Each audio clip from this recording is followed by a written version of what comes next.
ह्या सिनॅरिओमध्ये दुसरा पार्ट आहे, तो म्हणजे sales report 2. Sales report 2 open केला त्यावेळेला आपल्याला बघूया काय दिसतं. तर ही अशी शीट दिसेल की ज्याच्यामध्ये एम्प्लॉई आय डीवरून त्यांची नेम फाइंड आउट करायचे आहेत, रिजन फाइंड आउट करायचं आहे, जेंडर आणि काउंट करायचं आहे, मेल्स किती होते आणि फिमेल किती.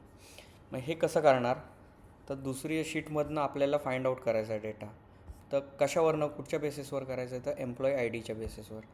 तर एम्प्लॉई आय डी आहेत आपल्याकडे व्हर्टिकल फॉर्ममध्ये आणि नावं आहेत त्यांची ती पण कॉलम्समध्ये आहेत. तर इथे आपण व्ही लुकअप अप्लाय करू शकतो. Is equal to V lookup tab. Lookup value येईल employee I D comma, table ॲरेसाठी एम्प्लॉई आय डीपासून ते नेमपर्यंत. आता दुसऱ्या शीटमध्ये असल्यामुळे आपण F4 करायची काही गरज नाही. त्यानंतर कॉमा 2 कॉमा 0 एंटर नाव आलं. त्यानंतर सेम तसंच रिजन फाइंड आउट करायचं आहे. रिजन पण आपल्याला व्हर्टिकल फॉर्ममध्ये आहे. V lookup tab, lookup value येईल employee I D comma, table array. आता हा 2 शीटमधला वी लुकअप आहे. एम्प्लॉई आय डीपासून ते काय होतं इथे, रिजन, एम्प्लॉई आय डी पासून ते रिजन कॉमा 4 कॉमा 0 एंटर. त्यानंतर जेंडर पण is equal to V lookup tab, lookup value येईल एम्प्लॉई आय डी कॉमा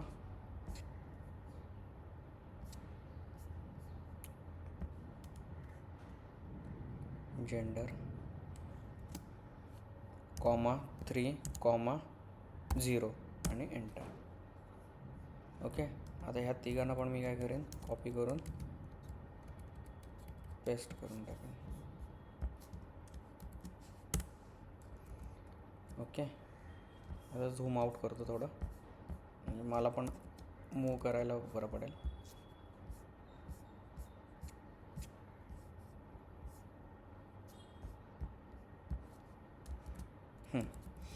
आता इथे येतं आहे मेल आणि फिमेल ह्यांचा काउंट काढायचा आहे.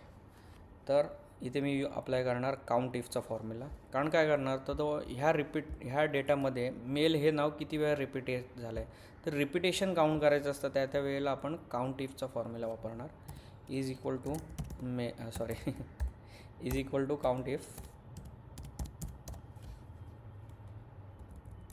Tab range.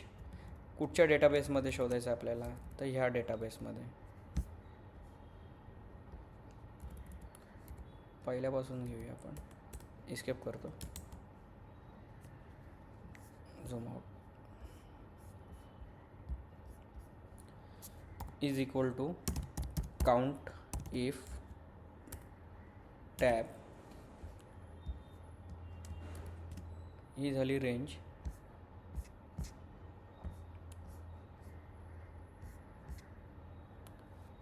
कॉमा क्रायटेरिया येईल मेल, त्या शीटवरतीच मॅक ऑपरेटिंग सिस्टीम. आणि हे जरा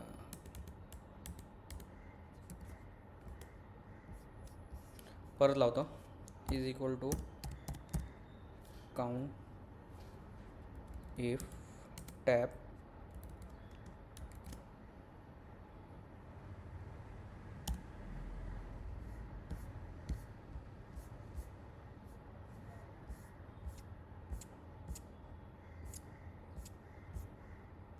मेल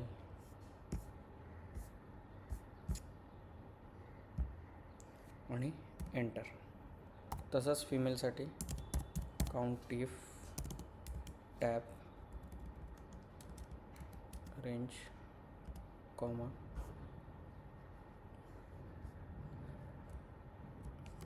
फिमेल आला बघा. ह्यांचा टोटल काउंट हा 124चा यायला पाहिजे, कारण का मेल आणि फिमेल मिळून आपल्याकडे 124 एम्प्लॉई आहेत. आपण इथे एक क्रॉस चेक पण करून बघूया. ह्यांना मी सिलेक्ट करतो. इथे बघा काउंटमध्ये 124 दिसतं बरोबर. म्हणजे आपण जो लावलेला आहे तो फॉर्म्युला एकदम परफेक्ट आहे.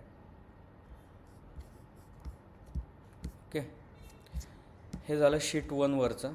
तसंच आपल्याला काय करायचं तर शीट 2वरती कुणाल हा जो एम्प्लॉई आहे त्याचा एप्रिलचा सेल, ऑक्टोबरचा सेल आणि पर्सेंटेज काढायचे. मग आता हे कसे करणार, तर इथे बघितलं आपण तर एप्रिल वगैरेचा सेल आहे हा कॉलममध्ये आहे, म्हणजे इथलं कुणाल नाव बघणार आणि त्याच्यासमोर हा बरोबर इथला सेल तिकडे गेला पाहिजे एप्रिलचा. त्यासाठी परत व्ही लुकअप मी अप्लाय करणार.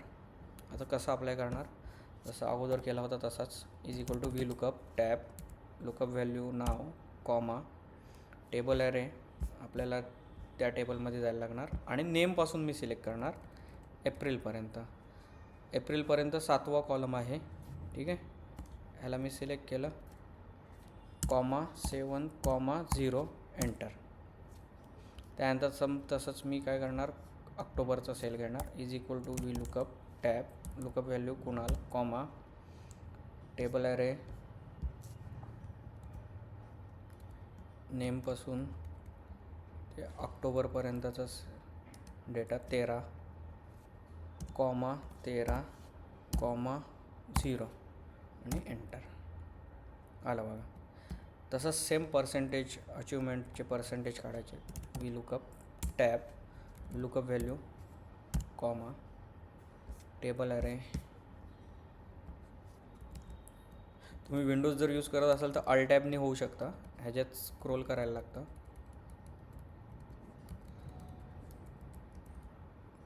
टार्गेट अचिव्हमेंट 18वा आहे कॉलम, कॉमा 18, कॉमा 0 आणि enter.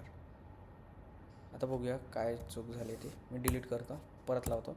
Is equal to V lookup tab lookup value येईल नाव कॉमा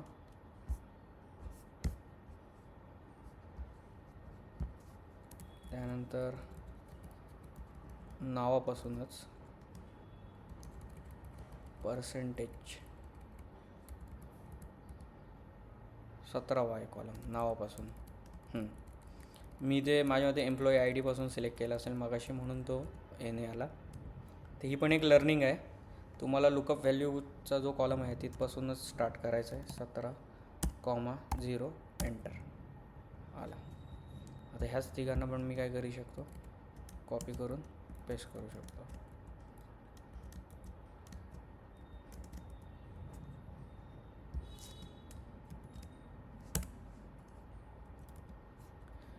म्हणजे अशा प्रकारे आपण दोन्ही शीट सॉल्व केलेल्या आहेत, शीट 1 पण आणि शीट 2 पण, आणि प्लस तो आपला सिनारिओ पण.